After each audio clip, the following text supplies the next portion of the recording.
Everyone believed he possessed nothing, no shelter, no loved ones, no prospects. Yet one evening, when an exhausted leather-clad motorcyclist stumbled through a frigid alleyway, gripping his abdomen from starvation, the homeless man performed an act that would astound the entire nation. From his pocket, he retrieved the sole possession remaining to him, 10 crumpled dollar bills. He couldn't have known his selfless gesture would soon resonate throughout the land. When dawn arrived, the thunderous sound of 300 motorcycles would make the earth tremble under his feet, and each rider had journeyed there specifically for him. Elias Carter had become someone most passers-by overlooked these days. Now in his late 60s, sporting a graying beard and wearing garments that carried the faint scent of smoke and precipitation, he merged into the urban landscape like a discarded memory. His life hadn't always followed this trajectory. In earlier times, Elias had worked as an accomplished carpenter, the type of craftsman capable of constructing an entire house through manual labor alone. However, a series of devastating losses, his spouse's terminal condition, mounting hospital expenses, the seizure of his property, had stripped everything from his grasp. Presently, city pavements served as his mattress, while deserted alleyways provided his refuge. Nevertheless, he maintained a subtle sense of self-respect. His gaze, though weary, contained a certain tranquil resilience. During typical days, he sustained himself by collecting loose coins, gathering recyclable containers, or accepting occasional generosity from passers-by. This particular evening, though, would prove exceptional. This evening, destiny would challenge the final resource he possessed to offer. The urban center experienced unusual stillness that particular night.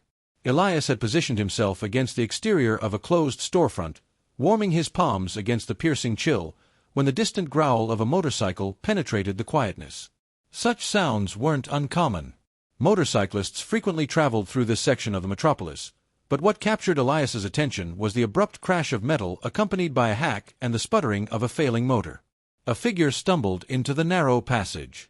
His build was substantial, with broad shoulders, draped in a black leather vest adorned with sewn patches, insignias that informed Elias this individual was affiliated with a notorious motorcycle fraternity, the Hells Angels. Yet this motorcyclist wasn't moving with assurance. His gait was unsteady, his expression vacant with fatigue.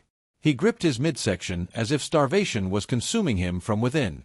As his eyes landed on Elias, the motorcyclist stopped abruptly, then gradually shook his head in a negative gesture. "No need for concern, old-timer. I haven't come to trouble you." His tone was coarse yet feeble, revealing his weakened state. He lowered himself down the opposing wall from Elias, inhaling laboriously. Elias observed him carefully. The man appeared intimidating externally, with tattoos snaking along his limbs, battle scars etched across his features. Yet at this moment, he appeared defeated, famished, isolated. Elias's hand moved toward his pocket. He understood precisely what rested inside, one solitary wrinkled $10 note. He had preserved it for the following day, intending to purchase a modest portion from the restaurant further down the avenue. That currency represented the distinction between an empty belly and a fragment of nourishment in his system.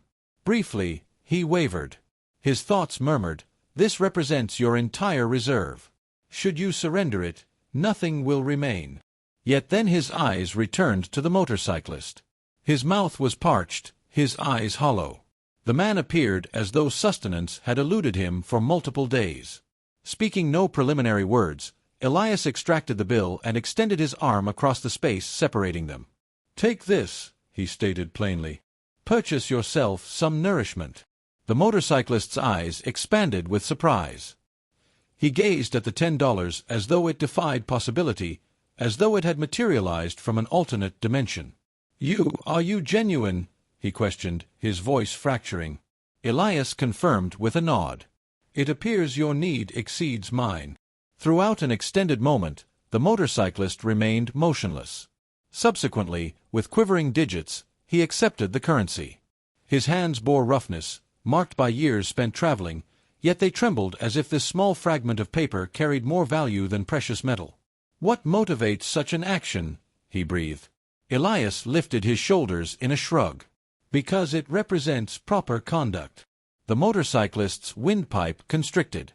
His given name was Mason, though his companions addressed him as Iron Hand. He had been journeying for multiple days, attempting to return to his chapter following a dispute with his relatives. His funds had been depleted, his fuel exhausted, everything consumed. Yet here, within the frigid silence of the metropolis, a man possessing nothing had surrendered the solitary thing remaining in his possession. Mason rose to his feet, clutching the $10 as if it were holy, his vision fixed on Elias's face.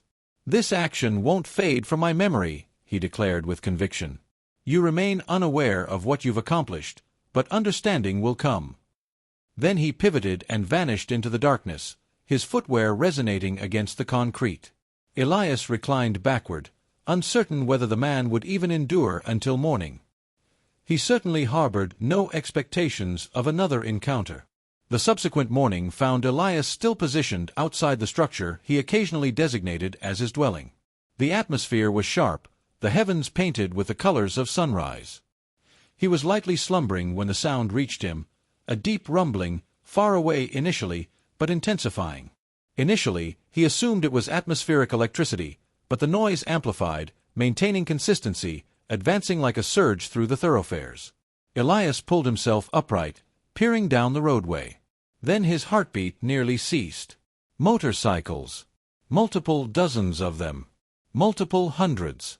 The complete street became saturated with chrome and steel, with black leather and thundering motors.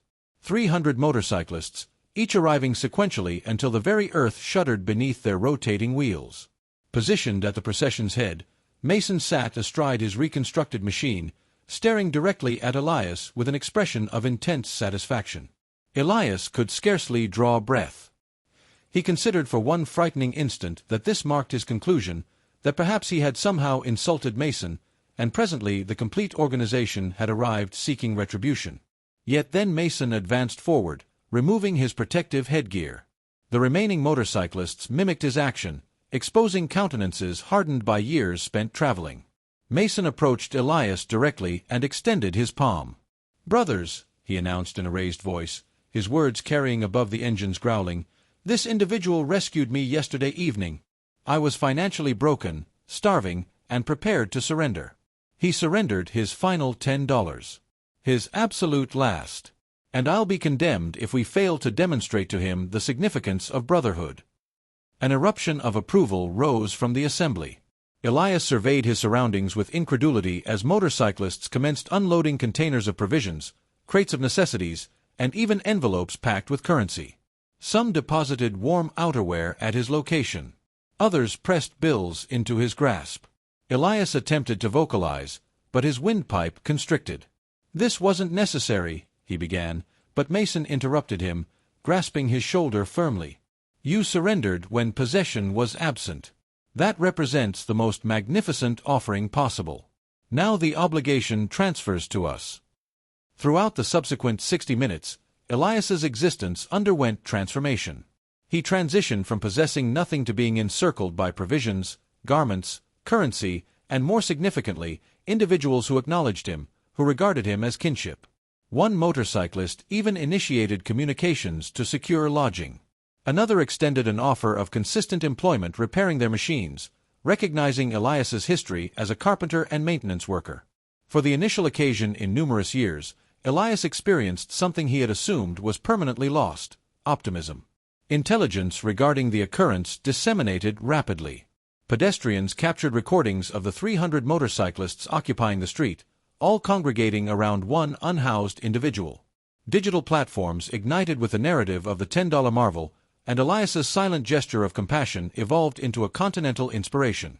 Journalists arrived, charitable entities established contact, yet Elias maintained his modesty. Whenever individuals inquired why he relinquished his final $10, he responded identically, because occasionally the modest amount you retain can signify everything to another person.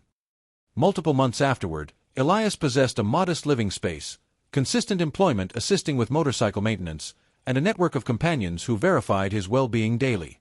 He no longer rested on freezing pavements. He no longer experienced the sensation of invisibility. One particular evening, Mason paid him a visit. They occupied positions on the terrace, observing the urban illumination. "You understand," Mason stated, "when I accepted that $10, I vowed to myself I'd ensure you'd never experience hunger again. And I maintained that intention." Elias produced a smile, his eyes moistening. You already fulfilled your vow the instant you returned. The two individuals sat without conversation, the connection between them unspoken yet indestructible. And thus the narrative of an unhoused man and a motorcyclist fraternity became a testament to the world. Occasionally the most minimal gesture of compassion can create ripples extending far beyond your imagination. Elias surrendered his final $10, anticipating nothing in exchange. What he obtained instead was kinship, a future, and evidence that generosity, regardless of its scale, possesses the capacity to transform existences. Because ultimately, the significance wasn't contained in the currency. It resided in the intention behind it, and that possessed more value than all the dollars across the globe. Appreciation for your attention. Remember to express approval, subscribe, and share in the comments your viewing location.